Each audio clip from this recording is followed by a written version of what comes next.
Idola, idola, idola kita Muhammad, Muhammad, Rasul mulia. Idola, idola, idola kita Muhammad, Muhammad, Rasul mulia. Assalamualaikum warahmatullahi ta'ala wabarakatuh. Waalaikumsalam warahmatullahi wabarakatuh. Ahlan wa sahlan. Kaifa haluka adik-adikku dimanapun kalian berada. Mudah-mudahan adik-adikku semuanya tetap dalam lindungan Allah Subhanahu wa ta'ala dan tetap dalam keadaan sehat. Nah adik-adikku, hari ini ketemu lagi nih bareng Kak Fauzan, tentunya di Teladan Anak Soleh.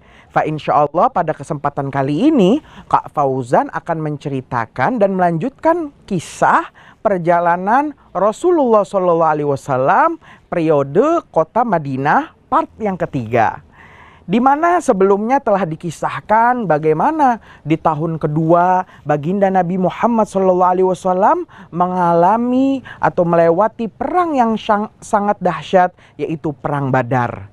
Dan pada kali ini kita akan menceritakan ketika umur baginda Nabi Muhammad SAW berusia 56 tahun, di mana di tahun ketiga Hijriah ini banyak kejadian-kejadian yang terjadi di dalamnya, tepatnya di kota Madinah. Nah, adik-adikku, Kak Fauzan di sini sudah ditemani oleh adik-adikku dari SDI-ku Banin Al-Bahjah Pusat. Maka adik-adikku, di awal tahun ketiga Hijriah, tepat usia Nabi berusia 56 tahun, banyak terjadi beberapa peperangan.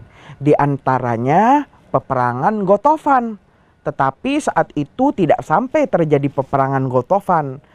Gotofan adalah sebuah kabilah di sekitar Madinah yang kabarnya didengar oleh kaum muslimin mereka akan melakukan pemberontakan dan akan menyerang kota Madinah. Maka Nabi, sebelum mereka menyerang kota Madinah, Nabi bersama pasukannya dan sahabat-sahabatnya melakukan penyerangan terlebih dahulu. Maka saat itu nih adik-adik, Nabi SAW menuju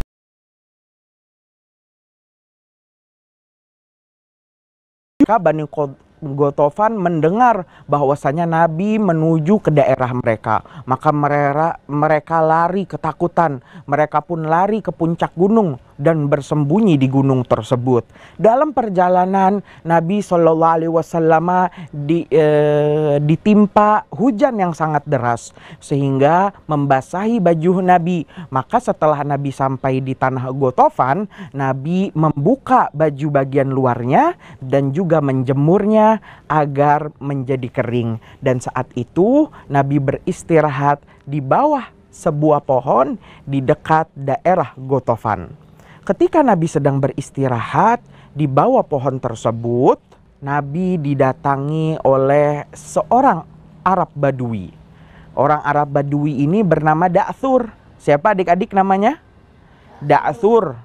Da'thur tadi tiba-tiba menyerang baginda Nabi Muhammad SAW dari arah belakang. Kemudian ia mengarahkan pedangnya di kepala baginda Nabi Muhammad SAW yang mulia sambil ia tertawa dan berkata, "Ya Muhammad, mayyamna'uka minni."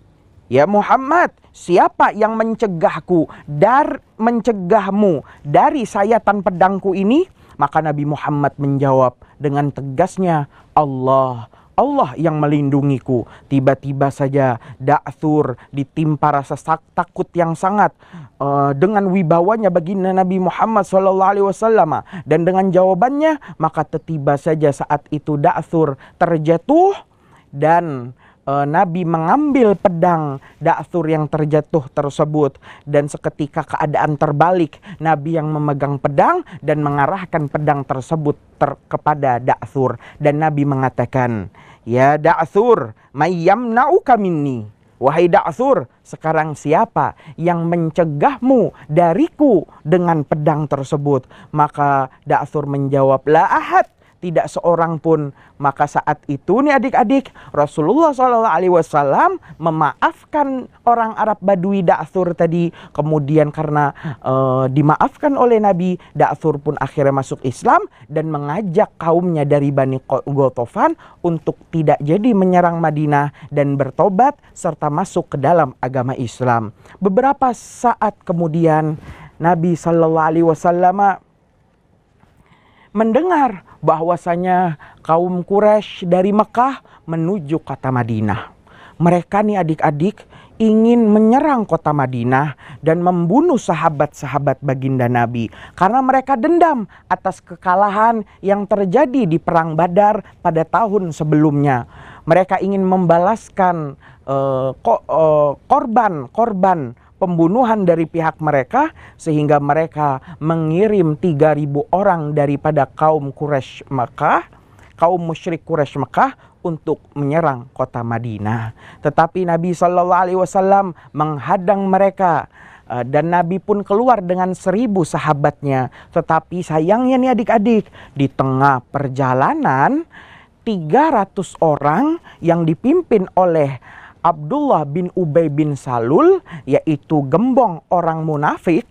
Orang munafik nih adik-adik adalah orang yang di luarnya Islam tetapi hatinya kafir kepada Allah Subhanahu wa taala. Orang munafik ini dikepalai oleh Abdullah bin Ubay bin Salul yang pura-pura masuk Islam, dan mereka pun mengundurkan diri sebanyak 300 orang di tengah perjalanan menuju Gunung Uhud. Maka saat itu para sahabat baginda Nabi SAW mengatakan, apakah tidak kita bunuh saja orang-orang munafik ini?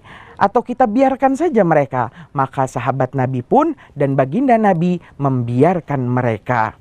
Maka tersisalah adik-adikku 700 kaum muslimin yang betul-betul ingin membela agamanya menuju Gunung Uhud. Akan memerangi 3.000 musyrik Quraisy. Sehingga setelah sampai di Gunung Uhud, baginda Nabi Muhammad SAW berpesan kepada para sahabatnya, wahai para sahabatku, tempatkan 50 orang pemanah di Gunung Uhud. Dan jangan sampai, kata Nabi, Nabi mengatakan, la tatrugul jabala sawaun intasarna au kusirna. Janganlah kalian meninggalkan Gunung Uhud ini, hai para pemanah yang 50 orang. Jangan kalian tinggalkan Gunung Uhud ini walaupun kalian melihat kami menang ataupun kami kalah.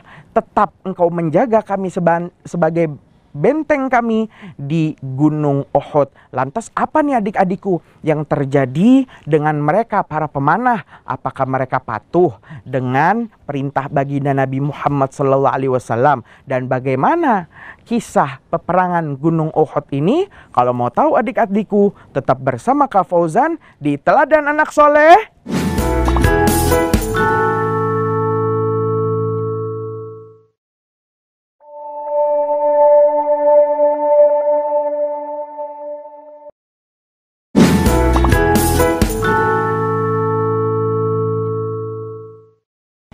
Nah, adik-adikku, maka saat itu para pemanah pun mendengar wasiat baginda Nabi Muhammad SAW untuk mereka tidak meninggalkan puncak Gunung Uhud sebagai pelindung kaum muslimin.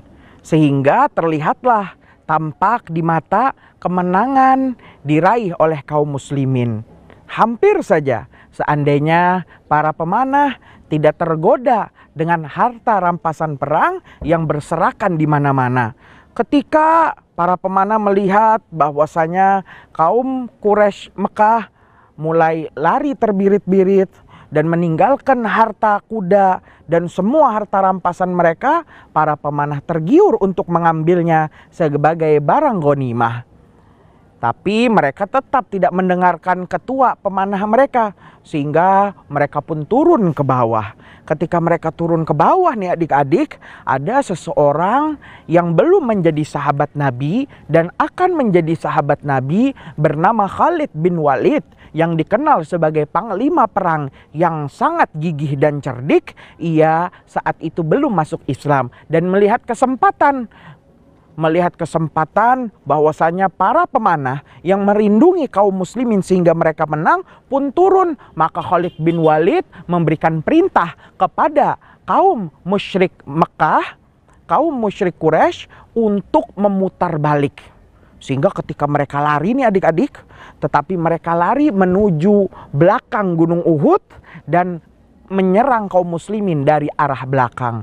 Sehingga itulah yang menjadi sebab kalahnya orang-orang Islam dan jatuhnya orang-orang Islam. Sehingga saat itu nih adik-adik, tiba-tiba saja terdengar satu ucapan yang disebar oleh musyrik Quraisy Mekah, bahwasanya Nabi Muhammad SAW, Nabi kalian telah mati. Muhammad telah mati. Maka mendengar ini para sahabat Nabi mulai lesu, mulai tidak semangat lagi untuk melanjutkan peperangan ini. Mereka hampir ada yang mengatakan, untuk apa lagi kita berperang, karena pemimpin kami, Nabi kami telah terbunuh. Maka saat itu nih adik-adik, mereka para pemanah yang turun dari Gunung Uhud tidak mendengar wasiat baginda Nabi dan pesan Nabi. Mereka malu untuk kembali ke kota Mekah dan masuk ke dalam gerbangnya. Sehingga mereka menunggu rombongan kaum muslimin pulang dari Gunung Uhud dan masuk ke kota Madinah. Maka orang-orang Madinah mendengar, tepatnya orang Yahudi dan orang munafik Madinah yang dipimpin oleh Abdullah bin Ubay bin Salul, mereka mendengar kekalahan kaum muslimin di Gunung Uhud. Mereka semua sama mengatakan, laukana indana ma matu wa ma kutilu. Seandainya mereka Muhammad, mereka kaum muslimin tetap bersama kami, tidak menyerang balik kaum Quraisy Mekah, seandainya mereka bersama kami Yahudi dan munafik Madinah, pasti mereka masih hidup dan mereka tidak akan mati serta tidak akan diperangi. Nah, dapat pelajaran nih adik-adik dari kisah ini, bahwasanya setiap amal ibadah haruslah ikhlas karena Allah Subhanahu wa taala dan bertujuan akhirat. Jangan sampai kita bertujuan dunia, sebagaimana apa yang dilakukan oleh pemanah-pemanah Gunung Uhud, yang mereka merupakan wasiat Nabi demi mengambil harta rampasan perang dunia yang mereka tuju. Adik-adikku, kemudian dikatakan bagaimana nasib baginda Nabi Muhammad SAW yang sesungguhnya setelah dikabarkan dan digembor-gemborkan bahwasanya Nabi Muhammad SAW telah wafat. Ternyata saat itu Nabi dilindungi oleh para sahabatnya yang selalu melindunginya. Mulai dari Sayyidina Abu Bakar As-Siddiq, Sayyidina Umar bin Khattab, dan Sayyidina Ali karramallahu wajhah. Selalu melindungi baginda Nabi Muhammad SAW. Sehingga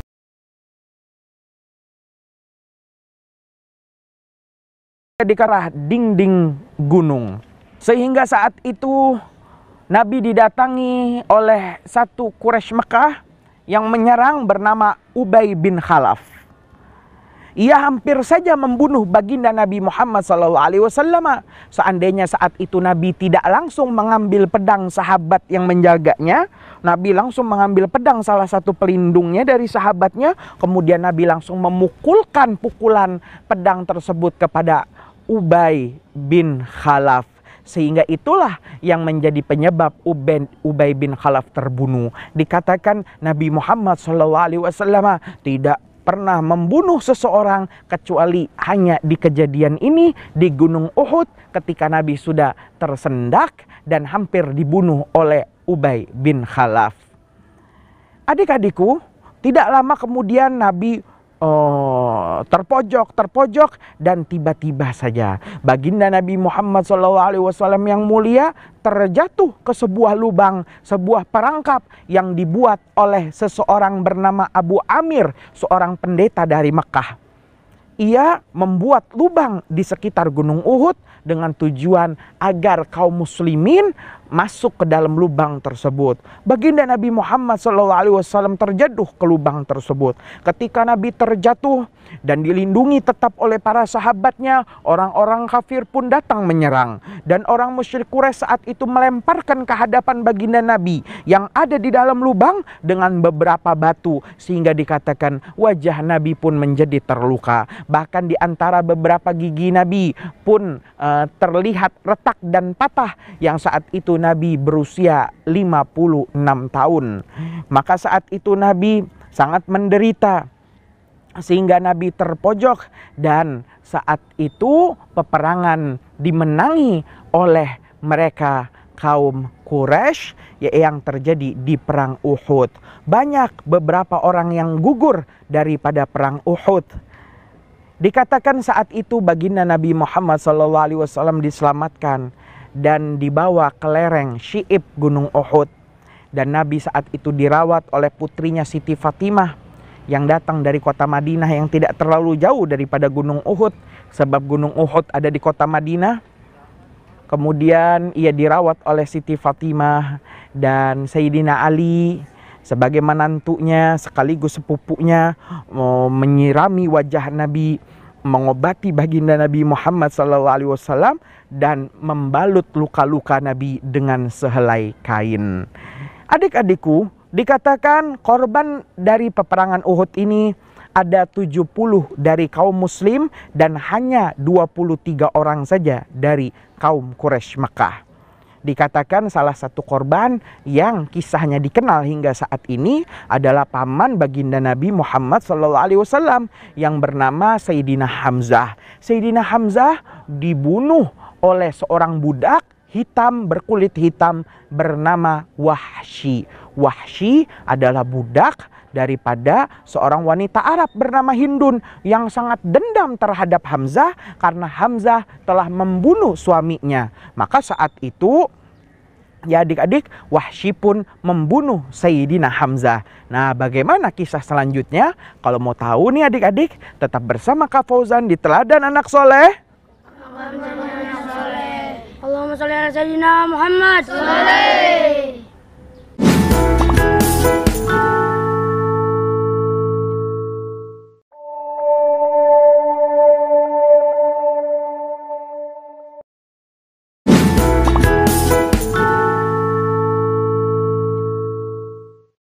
Nah, adik-adikku, maka di dalam peperangan Uhud itu tiba saja Wahsy, budak berkulit hitam, suruhan seorang wanita Mekah bernama Hindun yang membalaskan dendamnya atas kematian suaminya di perang Badar.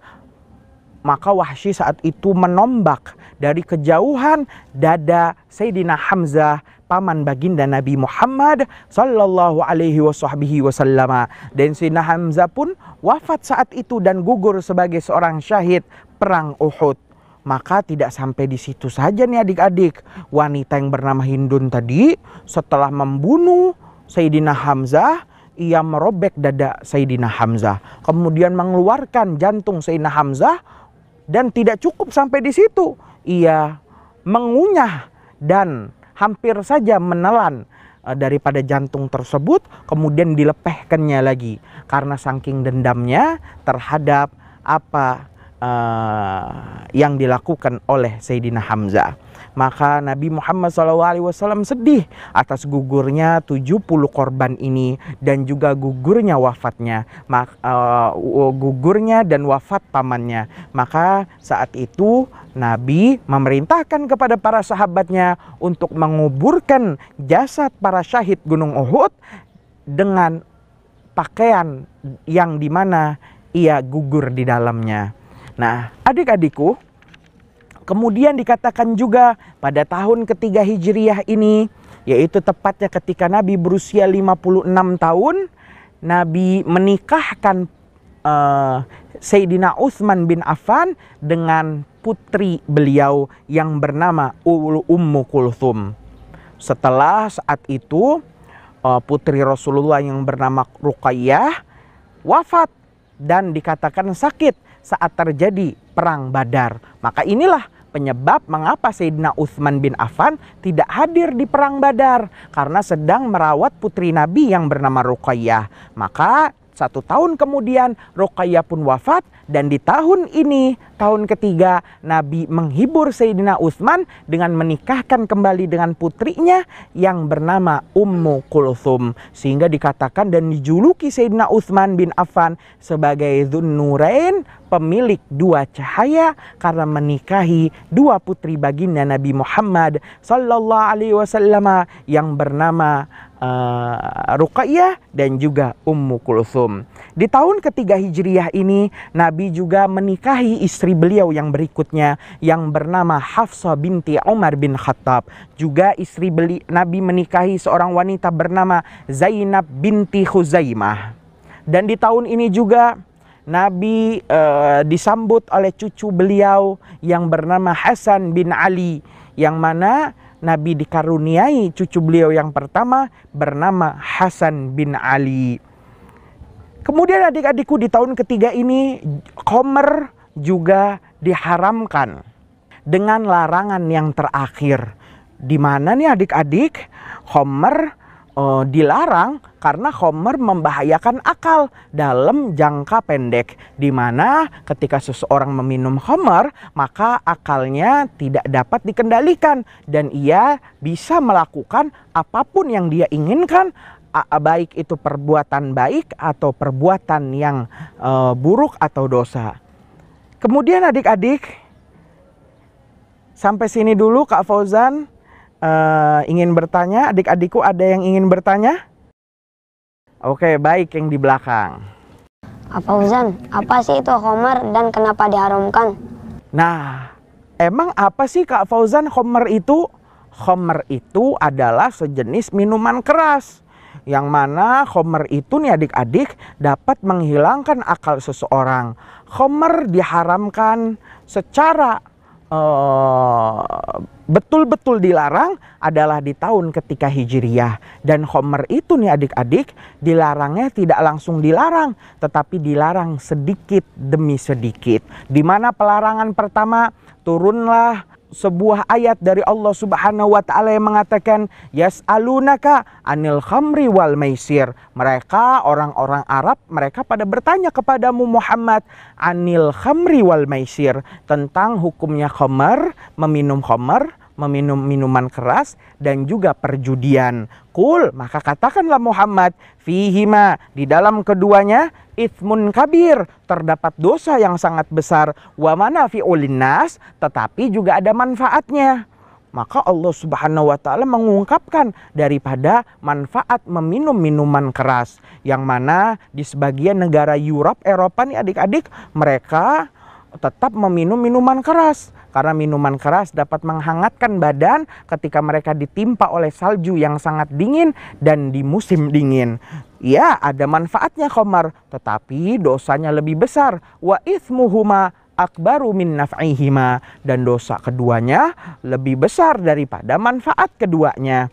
Kemudian tetapi para sahabat Nabi setelah pelarangan yang pertama ini masih ada sebagian sahabat Nabi yang tetap meminum khamr. Hingga terjadilah apa yang terjadi. Ketika ada sahabat Nabi menjadi imam sholat, tiba-tiba saja bacaan surat Al-Fatihahnya salah-salah. Karena masih ada sisa-sisa mabuk semalam. Maka mulai saat itu Nabi sesuai dari perintah Allah Subhanahu wa taala melarang para sahabatnya untuk mabuk dekat dengan waktu sholat. Allah Subhanahu wa taala berfirman, ya ayyuhalladzina amanu, hai orang yang beriman, la taqrabus shalah, jangan engkau dekati sholat, wa antum sukara, sedangkan engkau dalam keadaan mabuk, hatta ta'lamu ma taqulun, sehingga engkau sadar apa yang engkau ucapkan.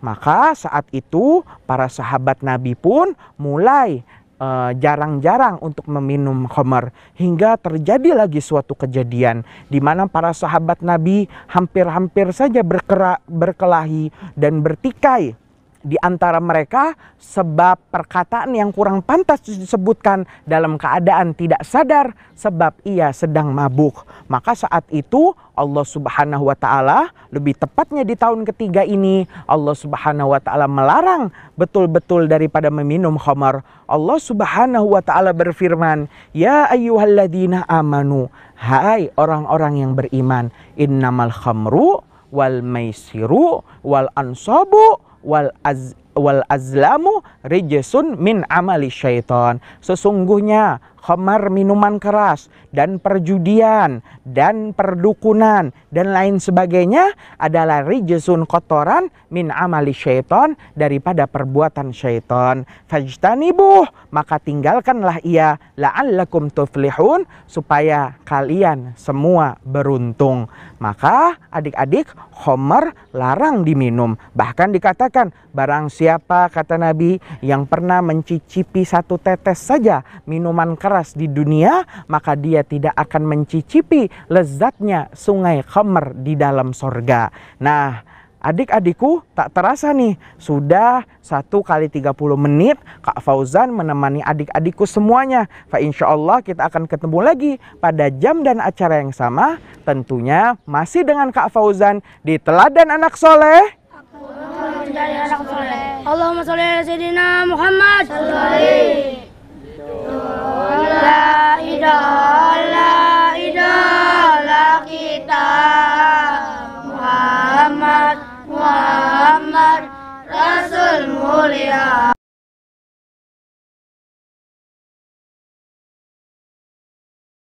Kita